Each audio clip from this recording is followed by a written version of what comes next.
Adakah di antara Anda yang belum mengenal salah satu sosok proklamator ini? Mengenal tetapi kurang mendalam karena ketokohannya selalu dibayangi atau tertutupi oleh sosok Bung Karno? Seberapa pentingkah sosok Bung Hatta bagi negeri ini? Pada video kali ini, kita akan membahas sosok Bung Hatta sebagai pribadi, politisi, maupun negarawan.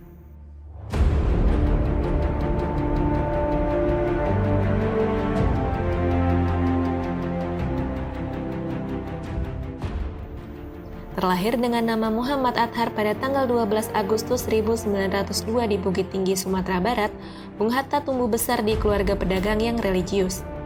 Ia cerdas dan pembelajar yang tekun. Latar belakang keluarganya yang pedagang membentuk ketertarikan Hatta pada ilmu ekonomi yang ia tekuni di Universitas Erasmus Rotterdam di Belanda. Masa studi di Eropa inilah yang mengenalkan Hatta muda pada dunia politik. Ia menjadi pemimpin Perhimpunan Indonesia yang mempertemukannya dengan banyak tokoh muda pergerakan nasional lainnya. Setelah 11 tahun di Eropa, Hatta kembali ke tanah air dan menjadi salah satu tokoh pergerakan nasional. Sejarah mencatat perannya sebagai proklamator kemerdekaan Republik Indonesia bersama Bung Karno.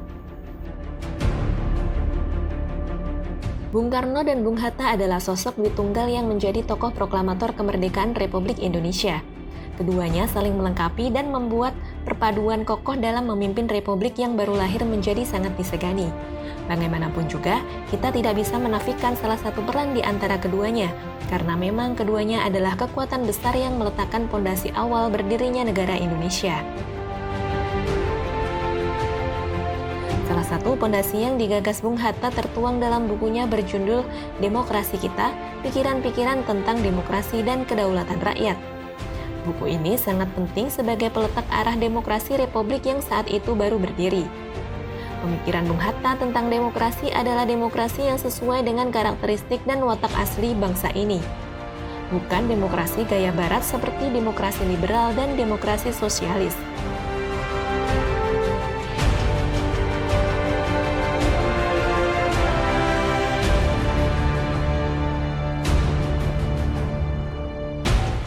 Indonesia harus menentukan sendiri format baru, maka Hatta lebih suka menyebutnya dengan demokrasi kita.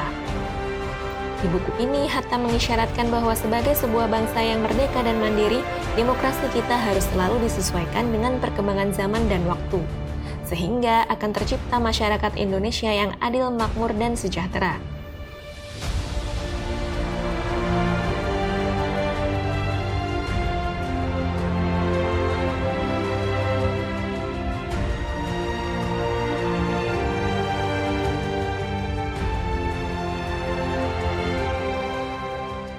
Mendayung di antara dua karang, Dasar Politik Luar Negeri Bebas Aktif Republik Indonesia merupakan judul buku sekaligus pidato Bung Hatta dalam sidang Badan Pekerja Komite Nasional Pusat di Yogyakarta pada 2 September 1948.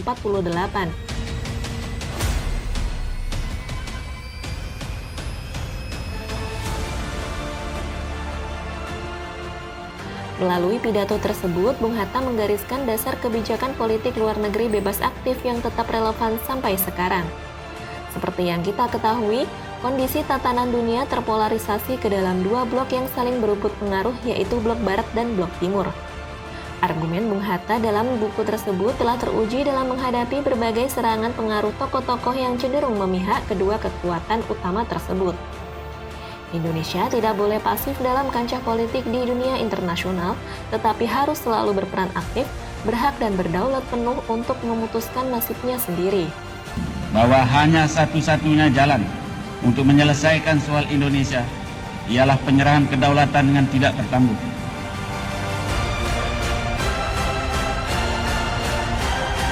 Merdeka! Merdeka!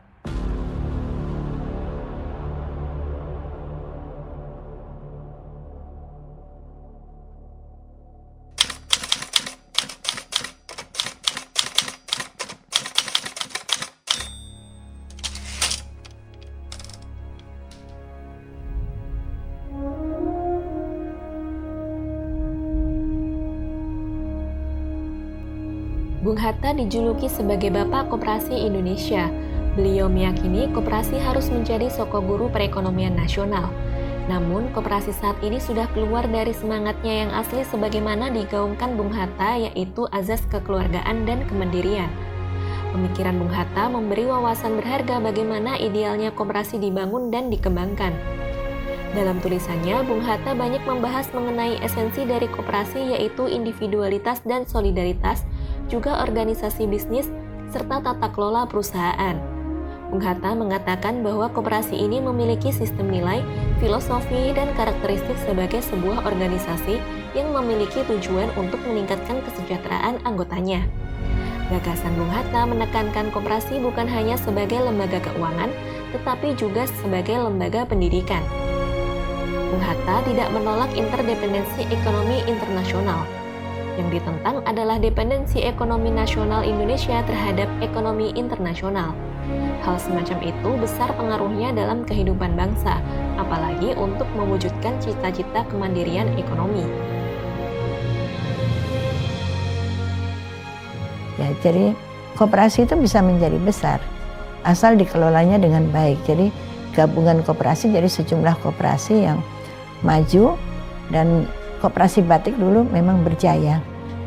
Nah, sekarang ini orang-orang yang masih memegang prinsip Bung Hatta untuk pembangunan koperasinya itu juga punya aset-aset yang miliaran rupiah.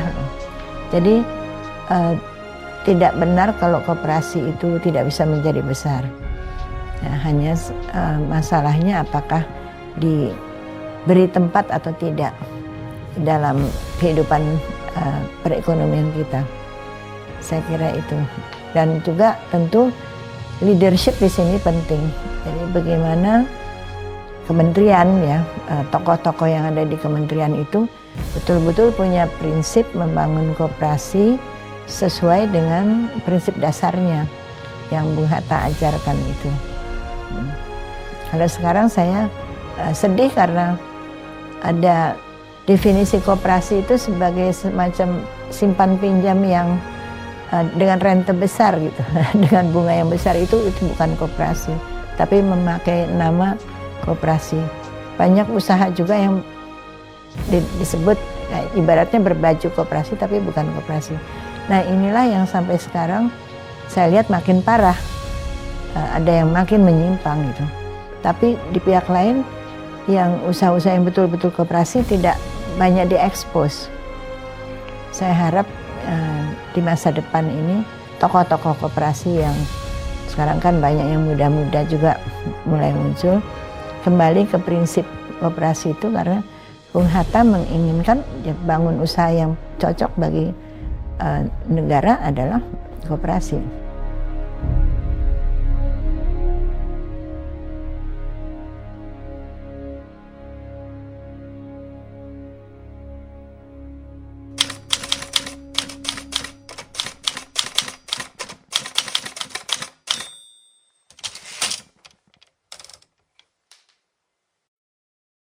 Ada dua hal yang menyebabkan Bung Hatta mencintai gagasan.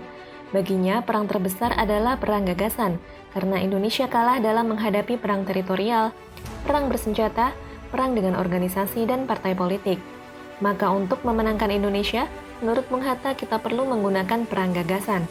Gagasan yang menang menurut Bung Hatta adalah betul-betul berbeda dengan gagasan penjajah. Kalau gagasannya sama, maka kita tak perlu merdeka. Kalau mau kalah, maka tidak perlu berbeda. Kalau mau kaya, ikuti saja cara berpikir Eropa, cara berpikir penjajah. Kata Bung Hatta, tidak mungkin bangsa kita menjadi bangsa yang demokrasi kalau hanya demokrasi politik. Sebab di samping demokrasi politik itu harus ada demokrasi ekonomi. Tapi demokrasi politik dan demokrasi ekonomi itu tidak akan kuat kalau tidak ada kebudayaan nasional dan kebudayaan Indonesia. Gagasan yang diusung Bung Hatta adalah ekonomi Indonesia, ekonomi Pancasila, ekonomi Nusantara. Ekonomi yang berbeda sama sekali dengan ekonomi-ekonomi yang dikembangkan oleh tradisi penjajah.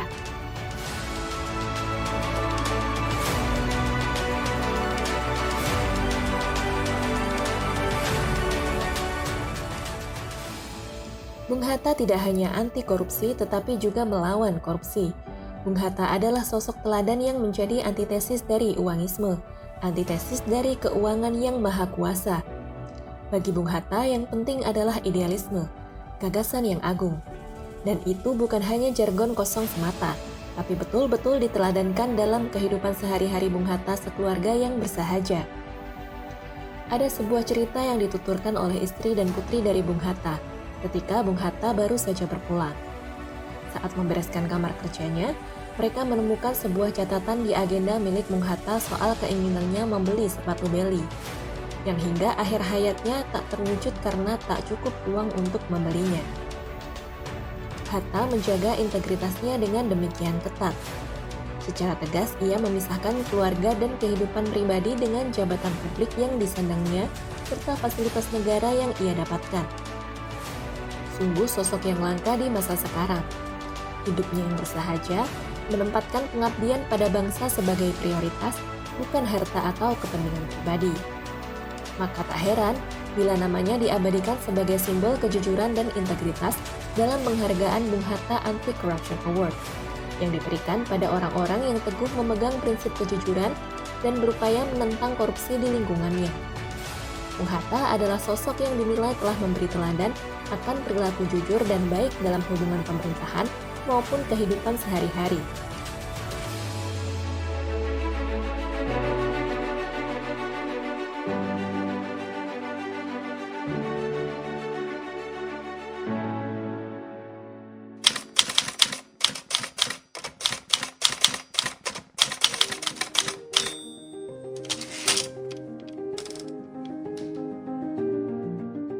Pernikahan Bung Hatta dan Rahmi Rahim cukup unik. Bung Hatta memberikan mahar berupa buku tulisannya sendiri yang berjudul Alam Pikiran Yunani yang diterima dengan sukacita oleh Rahmi. Pernikahan Bung Hatta dan Rahmi Rahim dikaruniai 3 putri yaitu Mutia Farida Hatta, Kemala Rabiah Hatta, dan Halida Nuria Hatta. Sosok Hatta sebagai ayah dikenang ketiga putrinya dalam buku Bung Hatta di Mata 3 Putrinya. Bung Hatta yang santun, penuh kasih, pendidik, dan pengayom begitu dekat dengan ketiga anak-anaknya. Meski bersekolah di luar negeri, namun Bung Hatta meminta mereka untuk kembali dan berkarir di tanah air, agar tidak terlalu lama tinggal dan belajar di luar negeri, sehingga mengubah cara mereka menjadi terlalu liberal.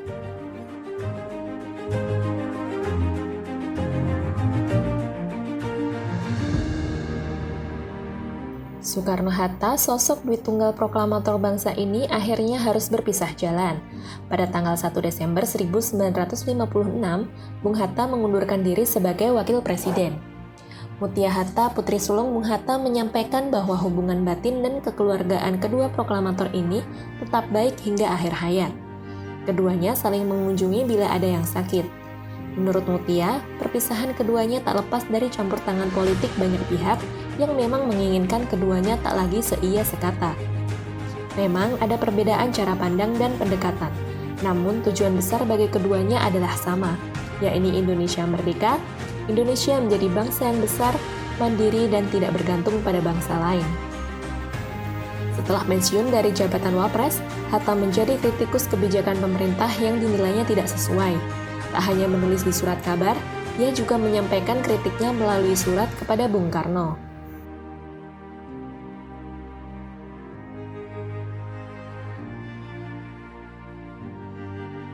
Kesederhanaan, kejujuran, integritas yang dijaga sepenuh hati, totalitas dan bekerja untuk Republik dengan penuh ketulusan, itulah yang kita teladani dari sosok sang proklamator ini.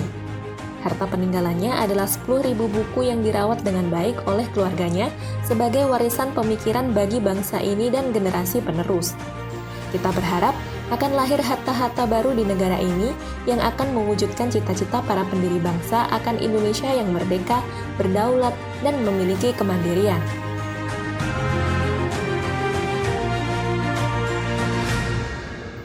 Ikuti terus channel Jenius Bangsa, kita akan menyajikan para jenius bangsa lainnya agar kita kembali mengenal tokoh-tokoh besar yang pernah kita miliki di masa lalu. Jangan lupa like, subscribe, dan share agar semakin banyak yang ingat bahwa Indonesia adalah bangsa yang besar.